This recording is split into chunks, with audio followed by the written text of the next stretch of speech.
Et dans un instant, la vérité sur la fraude aux prestations sociales. C'est l'un des principaux aspects du rapport rendu aujourd'hui, du pré-rapport rendu aujourd'hui par 2 parlementaires qui avaient été missionnés par Matignon. Et ce rapport, il est très instructif, il est parfois cocasse, tant on a le sentiment que l'État est naïf ou impuissant devant ces fraudes. Vous allez tout comprendre, à tout de suite.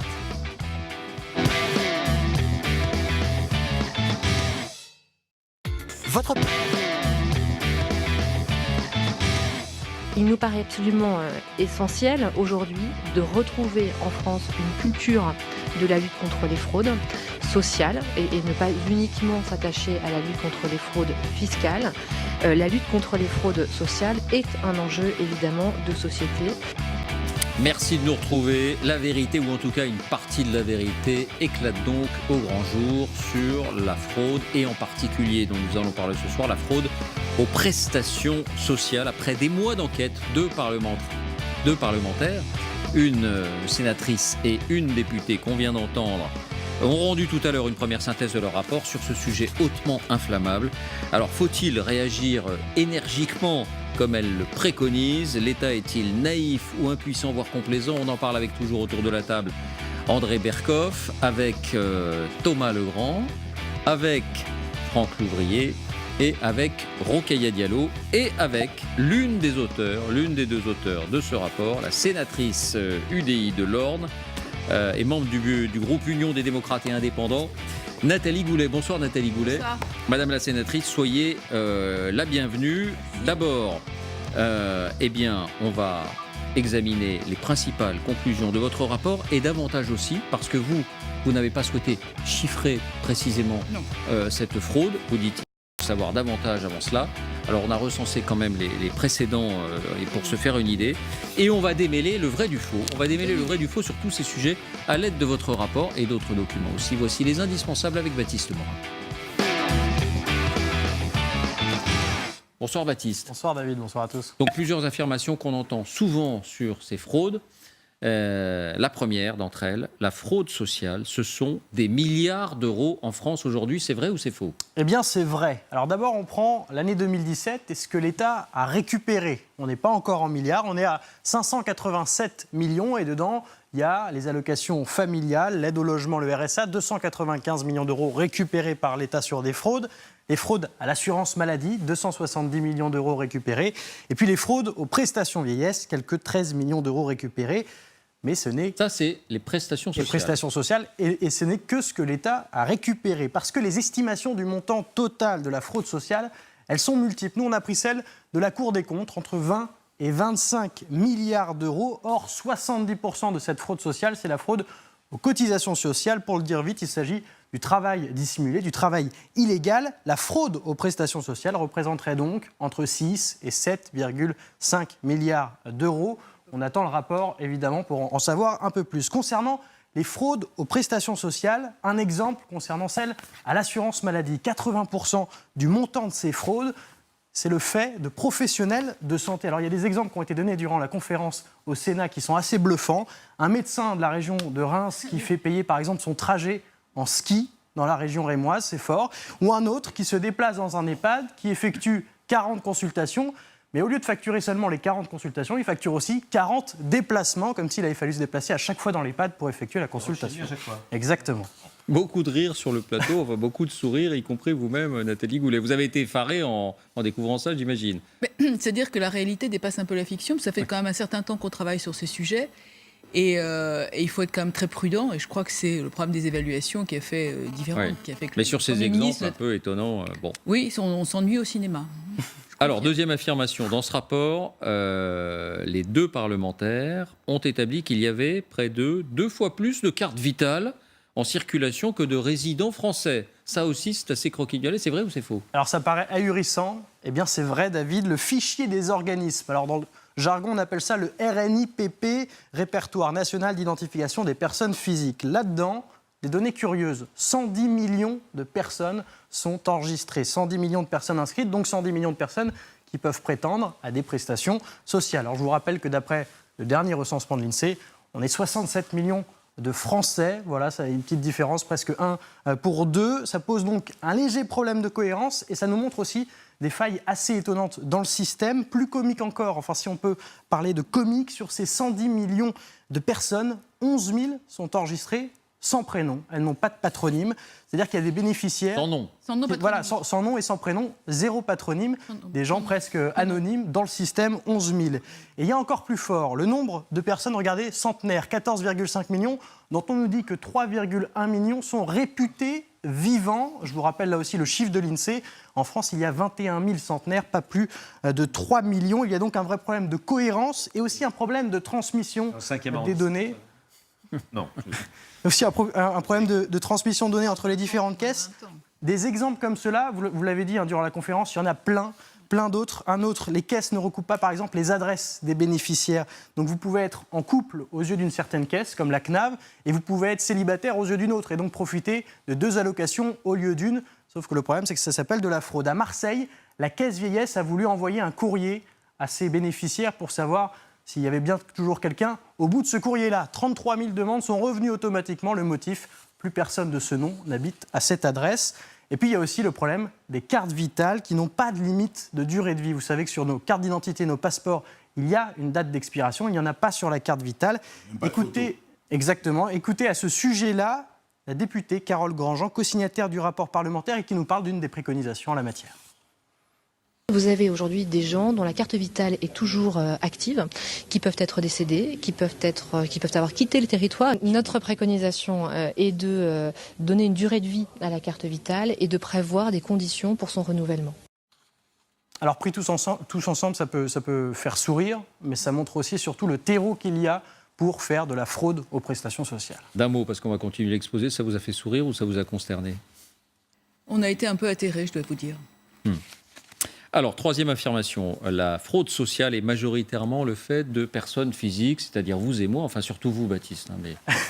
Alors c'est faux, et c'est ça qui est aussi très intéressant. La fraude sociale n'est pas une fraude des pauvres, c'est le plus souvent le fait de systèmes très organisés, des filières qui ont pénétré, par exemple, les caisses d'allocation familiale. Tracfin, l'organisme de lutte contre la fraude, a mis au jour un réseau en Ukraine qui détournait des allocations familiales françaises. Il y a aussi un problème, celui des serial reconnaisseurs de paternité, c'est-à-dire les allocataires qui reconnaissent par exemple 70 enfants dans différentes régions françaises, mais quand même 70 enfants. Et puis il y a aussi le problème des entreprises éphémères, des entrepreneurs qui créent une activité en France, qui se font rémunérer très cher pour ensuite liquider l'activité et profiter évidemment de l'assurance garantie de salaire et aussi des prestations de Pôle emploi. Le problème, c'est la communication et puis aussi la vitesse à laquelle sont menés les contrôles. Dernière affirmation, un fraudeur ne risque rien de plus qu'une amende.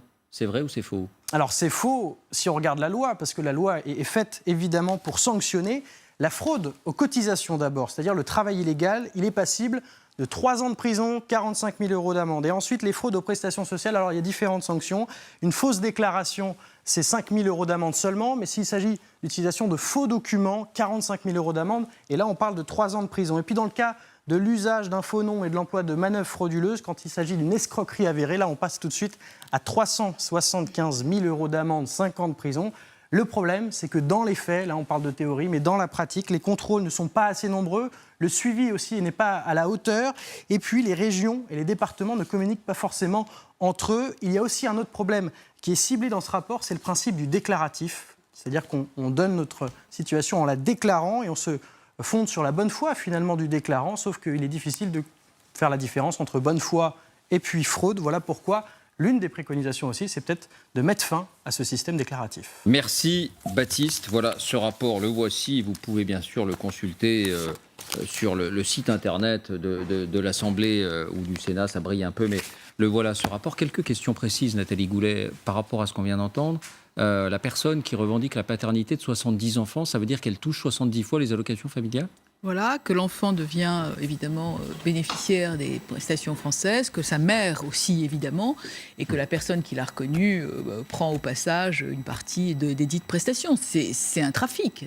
Et est-ce que quand on dit il y a Je ne me souviens plus du nombre de centenaires, mais enfin, Ouais. visiblement, des gens qui 14 millions. n'existent plus, ça signifie que... 3 millions de centenaires. Voilà. Non, je veux dire, Dont 3 millions, en théorie. réputés, 3 millions réputés vivants et C'est 14 ça. millions au total. 14 millions. Ça signifie que des allocations sont versées sur les comptes Alors, de ces personnes décédées bon, puis détournées. Non, mais si vous voulez, le principe du travail qu'on a effectué, pour l'instant, c'est pas un rapport terminé, c'est une liste de propositions qu'on a remise, Carole Grandjean et moi-même, au Premier ministre, de façon à les faire évaluer, parce qu'on a le projet de loi de finances de sécurité sociale et le projet de loi de finances qui arrive, et qu'on voudrait bien que l'une ou l'autre de ces mesures soit déjà inscrite dans les textes à venir. C'est la raison pour laquelle on a ce calendrier, parce qu'il y a quand même des urgences.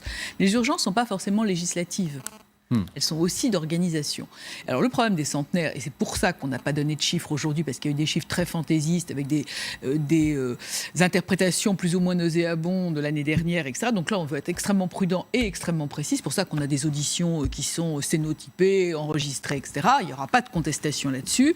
La réalité de tout cela, c'est que maintenant, il faut qu'on vérifie combien de ces cartes sont actives, combien de ces NIR, de ces numéros d'immatriculation donnent lieu à des prestations et où, avec des problèmes vraiment extrêmement sérieux. Vraiment sérieux. Il faut le vérifier une par une, ou il peut y avoir un logiciel qui le fait? On va déjà lancer des requêtes auprès des différentes caisses pour avoir, on a des rendez-vous, on a un deuxième cycle d'audition et on va essayer de vérifier quel est le pourcentage. A priori, du dernier rapport qui a été remis, il y a 56,4% de cartes actives.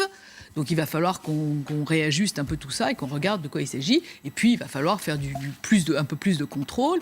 Et c'est pourquoi on propose, vous savez que les assurances et les banques ont été obligés, notamment par le ministre Eckert, à avoir des preuves de vie tous les ans. Vous devez recevoir de vos banques ou de vos compagnies d'assurance. Est-ce que vous diriez globalement, Nathalie Goulet, qu'on a affaire à un État et des organismes sociaux globalement naïfs qui n'ont pas pris la mesure du problème? Non, je crois que le système a été fait en 1946 pour une société qui n'était pas du tout mobile, ni géographiquement ni professionnellement. Je crois qu'il a beaucoup de mal à s'adapter aux nouvelles technologies. Je crois aussi que les caisses considèrent qu'elles sont propriétaires de leurs données, ce qui n'est pas vrai. Et je crois enfin qu'il n'y a pas de culture de la fraude, de la lutte contre la fraude et de l'évaluation. Et tant que ça commence à devenir en matière de fraude fiscale, en matière de fraude sociale, c'est hashtag il n'y a pas de fraude, parce qu'il n'y a pas de fraude, etc. Mais ce n'est pas une fraude de pauvres, je le dis, je le répète, je l'affirme, c'est une fraude de réseau. Les gens qui sont dans le besoin sont des gens très dignes. Il y a d'ailleurs un gros problème de non-recours aux droits. Vous avez plein de gens qui ne vont même pas demander les allocations auxquelles ils ont droit. Donc ce n'est pas une fraude de pauvres. C'est une fraude en réseau et c'est une fraude qu'il faut absolument combattre. Alors, je vais vous laisser la parole, mais écoutez d'abord la réaction, le commentaire de cet élu du Rassemblement national, Edwige Diaz. C'est une manière de vous poser une question. Elle dit, est-ce que ces questions-là aussi sont prises en compte? Écoutez. Est-ce qu'on va oser s'attaquer à des totems, comme par exemple le sujet de l'immigration? On sait très bien qu'il y a des personnes polygames en France qui touchent différentes aides sociales, alors qu'en définitive, les mères ne sont pas des mères isolées. Réponse? Je pense qu'il faut absolument distinguer les deux. Et il faut surtout distinguer la nationalité des fraudeurs de celle qu'ils utilisent pour frauder. Parce que ça, c'est encore une autre histoire. Et vous avez un tas de pays, notamment d'Afrique de l'Ouest, où il n'y a pas d'état civil, et où alors là, c'est le Far West. Mais ça, c'est encore autre chose. Donc moi, je fais... Justement, il y a eu ce type de débat l'année dernière, et on veut absolument en sortir, parce que le problème est bien au-delà du problème de l'immigration, bien au-delà de la CMU, bien au-delà de tout ça. On a un problème de fond qu'on va essayer de régler. Franck. Ouais, moi, deux choses. D'abord, ce que vous faites, c'est pas essentiel, c'est primordial. Parce qu'on parle souvent du déficit social, financier. Mais en fin de compte, le déficit, c'est normal qu'il y ait du déficit. D'abord, c'est un service public. Si on gagnait de l'argent, on n'offrirait pas, on ferait pas ça en termes de service public. Et le sujet d'égalité, c'est le problème justement de la fraude, parce que c'est un problème d'égalité. La liberté, égalité, fraternité. L'égalité, c'est ça aussi. C'est de pouvoir chacun soit traité de la même façon, en tout cas dans le même état d'esprit. Ça, c'est la première chose. Deuxième chose. Vous avez oublié un point, et je pense que c'est essentiel, c'est que l'État aujourd'hui n'est pas capable de gérer sa data. Moi, je vais vous dire, je vais prendre un exemple. J'ai été au ministère de la Santé, mais j'étais aussi au ministère de l'Intérieur. Et quand je suis arrivé au ministère de l'Intérieur, j'avais demandé le fichier des maires. C'est un peu normal d'avoir le fichier des maires. Et on m'a répondu, monsieur l'ouvrier, il n'y a pas de fichier des maires. C'est trop compliqué. On est un pays de 64 millions d'habitants. C'est pas énorme dans l'échelle du monde. Et on n'est pas capable de gérer notre data. Et en ne gérant pas, parce qu'on n'a pas voulu mettre les moyens, parce qu'il y a eu aussi des freins. Quand je vois tout le débat en ce moment sur la reconnaissance faciale, surtout pas de parce qu'on est géré par la CNIL, Commission nationale informatique et liberté, de 78.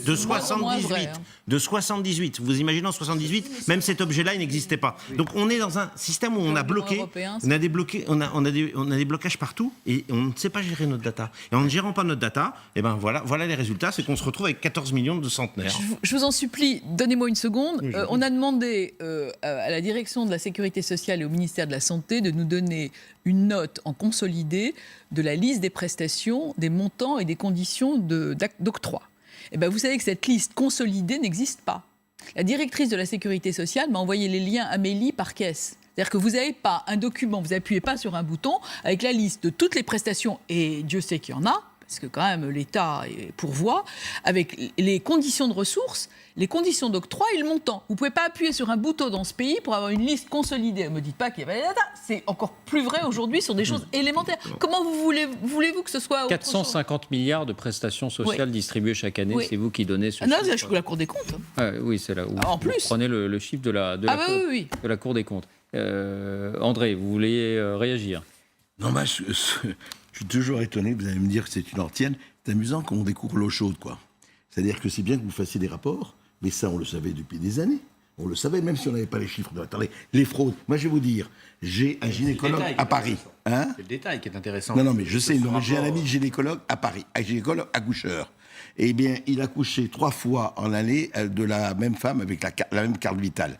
J'explique évidemment, pas la même femme, mais avec la même carte vitale qu'il se passait. L'histoire de carte vitale, vous le savez très bien, ça fait des années et des années qu'on le sait. On voit ici, il y a 100 millions de Français, c'est formidable, je ne sais pas combien de cartes vitales. Et ce que je ne comprends pas, c'est que comment ça se fait qu'il faut attendre, là ça fait des années qu'on en parle, et qu'on ne fait pas quelque chose sur la carte vitale limitée, sur la photo. Enfin, c'est des choses élémentaires, je veux dire, ça ne demande pas d'être Einstein pour faire ça. Qu'est-ce qu'ils font ? Qu'est-ce qui se passe ? Il y a un blocage et il y a une mauvaise volonté d'un certain nombre de blocage de qui ? Mais des caisses. Vous savez que l'immobilisme, mais parce qu'il y a un tabou sur la fraude sociale. Et je pense que ce qu'a demandé le gouvernement, en nous confiant à Carole Grandjean et à moi-même ce rapport, parce qu'on est des gens qui généralement allons au bout de nos idées, on n'a pas de tradition de langue de bois chez nous, c'est de mettre un terme à ce tabou. Et pourquoi un tabou ? Mais parce que les gens considèrent... Enfin, il y a une partie de la population, la commission des affaires sociales sur ce type de choses est toujours en bagarre avec la commission des finances parce que... Parce qu'on stigmatise ? Entre guillemets, mais si vous voulez, c'est comme le hashtag pas d'amalgame. Je veux dire, il y a un moment, il faut que ça s'arrête. D'autant plus que ce que vous dites, c'est que le plus gros de la fraude n'est pas le fait de personnes qui sont en fragilité sociale. Non. Donc il n'y a pas de stigmatisation. Non, on a vu la banque alimentaire, on a vu les restos du cœur, etc. Parce qu'il y a une très grande précarité dans ce pays et qu'on veut faire la différence. On ne chasse pas la fraude de survie. Encore une fois, les gens qui sont dans le besoin sont d'une dignité absolue, c'est pas eux. Et eux, en plus, n'ont pas recours au droit. Donc, si vous voulez, là, il faut vraiment que ça s'arrête, et je pense que vous avez raison. Mais si vous voulez, quand vous avez la Cour des comptes qui, 10 ans de suite, fait les mêmes réserves, certifie mes réserves, à un moment... Moi, dans les propositions au Premier ministre, on a notamment une disposition du Code pénal qui est la dilapidation d'argent public. À un moment, il y a un responsable qui ne met pas en musique, il y a un décret qui met 1 an à être sorti, il y a des choses qui ne sont pas faites, et là, il va quand même falloir que ça change. Il y a une responsabilité des hommes politiques de gauche et des hommes politiques de droite, mais aussi de l'opinion de gauche et de l'opinion de droite et de tous ceux qui commentent. Pendant des années, la droite disait arrêtons d'emmerder les Français avec les contrôles, trop de contrôles fiscaux, parce qu'on oppose toujours le contrôle fiscal et le contrôle social. Et la gauche disait arrêtez d'emmerder les pauvres avec le contrôle social. Finalement, la fraude sociale est beaucoup moins importante en volume que la fraude fiscale. En fait, il ne faut pas regarder le volume. Les deux sont scandaleuses et les deux sont des atteintes au consentement à l'impôt. Et c'est ça qui est en jeu en ce moment, c'est le consentement à l'impôt. Dans cette espèce de délitement de la civilisation de notre République, il y a le consentement à l'impôt. Et pour ça, il faut être intraitable sur la fraude sociale et sur la fraude fiscale. Et il ne faut pas que si on se sent plutôt un peu de gauche, on dise ouais, mais la fraude sociale, c'est moins grave que la fraude fiscale. C'est aussi grave. Ah, mais c'est pas fromage ou dessert. Voilà, c'est pas fromage ou dessert, c'est les deux. Et c'est pour ça que c'est intéressant que vous commenciez par un rapport non chiffré, parce que sinon on va comparer, on va dire oui, mais par exemple le travail au noir, c'est ça qui prend c'est surtout le travail au noir. Est-ce que c'est la même chose ? Bah oui, le travail noir. Alors évidemment, on peut dire qui n'a pas fait repeindre sa cuisine par son voisin en payant blague. Évidemment. Non, Et puis en plus, l'État peut se dire heureusement qu'il y a un petit peu de travail au noir. C'est le fameux soupape. coussin, la soupape. L'Italie vit de ça et l'Italie Grèce, tient comme ça. La Grèce tient comme ça. Et nous aussi. Mais le travail des parlementaires, après on en fait ce qu'on en veut, mais le travail des parlementaires, ils le font très bien. Moi, je trouve on tape tout le temps sur les parlementaires. Le contrôle parlementaire, c'est quelque chose de... Voilà, le travail des parlementaires, c'est de nous mettre sous les yeux. Et nous, notre travail de commentateur, c'est d'arrêter de dire, si on est de gauche, ah ouais, mais il faut mieux taper sur le fiscal, et si on est de droite, il faut mieux taper sur le social. Mais je vous dire, il y a un progrès civilisationnel dans tout ça. Avant, on faisait voter les morts, maintenant on les soigne, les morts. Formidable. Ils sont vivants. Non, il y a une vraie avancée civilisationnelle, il faut le souligner. Le one-man show, le stand-up d'André Verkoff. Elle est pas mal. Vous disiez, c'est pas la même chose, la fraude aux cotisations sociales, c'est-à-dire le travail au noir, et la fraude aux prestations sociales, c'est-à-dire je trouve absolument, les faux documents pour percevoir une prestation. Je trouve que le travail au noir est beaucoup moins grave que la fraude aux prestations sociales. Vous l'avez pratiqué comme nous tous. On l'a tous pratiqué. Exactement. Alors que franchement, quelqu'un qui a besoin de santé, et on sait très bien que ce soit ici en France ou à l'étranger, qui utilise sa carte vitale parce qu'il enlève à quelqu'un d'autre, c'est évident. À partir du moment où vous utilisez ça et que vous fraudez et que vous escroquez, il y a quelqu'un d'autre qui ne sera pas aussi bien soigné. Les trafics, déjà dégueulasse. Combattre les trafics, ça, je pense que... C'est ça qui est dégueulasse. Nathalie Goulet. Non, vous n'avez pas encore rendu donc, le rapport définitif, ce sera fin septembre. Comment dire, est-ce que vous avez l'assurance que ce rapport ne va pas rejoindre la pile au fond du placard ? Écoutez, le fait avec Carole Grandjean d'avoir décidé le lendemain ou le surlendemain du jour où le Premier ministre reçoit ses premières propositions de faire une conférence de presse, ça veut bien dire ce que ça veut dire. Ça veut dire, écoutez, nous on connaît l'histoire et moi j'ai un peu de pratique, on sait le nombre de rapports qui restent dans les tiroirs. Et d'ailleurs à ce propos, on a des fonctionnaires formidables à l'IGAS ou à l'IGF qui font des contrôles, qui font des rapports, etc. pour lesquels... Mais là, et je crois que la volonté du gouvernement est quand même assez claire, parce que nous avons mandaté sur ce sujet particulier, et les trois ministres, le Premier ministre, évidemment, le ministre des Comptes publics et celui des Solidarités, et je voudrais revenir juste d'un mot. L'argent récupéré. Vous vous rendez compte que ce qui arrive dans la poche des fraudeurs, en matière notamment d'assurance maladie, etc., c'est ce qui ne va pas dans le salaire des infirmières, dans le traitement des urgences. Je veux dire, c'est quand même extravagant. Ces gens ont besoin, cet argent-là est nécessaire pour la solidarité. Comme elles sont payées, voilà. Et pendant ce temps-là, vous avez des trafics improbables. Vous savez, tout le monde, le renseignement financier, Tracfin, etc., traque aussi ce genre de choses. Et vous avez, chaque fois que vous allez alléger des dispositifs pour créer des entreprises, à chaque fois que vous allez dématérialiser, vous allez créer la fraude qui va bien avec. Juste un mot, Nathalie Goulet. Je sais que vous n'avez pas donné de chiffres dans votre rapport, mais quand on parle de 14 milliards de fraude à la carte, c'est totalement envisageable, normal, ou moins, ou plus. Mais c'était une évaluation sur un nombre de cartes qui était d'1,8 million, qui est un ancien rapport de 2011. Mais là, on a dépassé le 1,8 million. On est bien au-delà. Donc, à mon avis, la Cour des comptes, vous avez cité tout à l'heure, entre 3 et 10%, etc. Je pense que dès qu'on va avoir fait une évaluation un peu plus solide, on pourra donner des chiffres. Je pense qu'on est assez proche des Tracfin, les moyens. Oui, Tracfin, les moyens. Et Tracfin fait ça très bien. Et quand vous voyez, en plus, on a des supports qui sont très protégés aujourd'hui. D'abord, nos billets sont protégés. 2, nos cartes d'identité sont protégées. Nos permis de conduire sont protégés. Et en fin de compte, nos cartes vitales ne sont pas protégées. C'est-à-dire qu'on arrive bien avec des documents d'État à tracer les choses et à les protéger, même s'il y a quand même des trafics, mais ils sont mineurs par rapport au sujet de la carte vitale, qui est totalement falsifiable. Ok, il y a un dernier mot. Moi, je voulais savoir si vous aviez une idée de la situation des autres pays de l'Union européenne et si on avait une position spécifique par rapport à eux, si la France était une cible particulière, parce qu'on a vu, par exemple, qu'il y avait des attaques qui venaient de l'Ukraine. Est-ce que la France est identifiée comme un pays facile à pirater ? Alors, le 30 juillet dernier, nonobstant la canicule, nous avons mené une table ronde des pays européens au Sénat. On a entendu les ambassadeurs, des spécialistes, etc. Donc, la complexité de notre système, sa porosité en fait une cible, c'est une évidence. Et puis après, il y a des problèmes historiques, etc., qui font que, bon, bref. Les Anglais, par exemple, acceptent le droit à l'erreur une seule fois. C'est eux qui ont une carte de santé limitée dans le temps.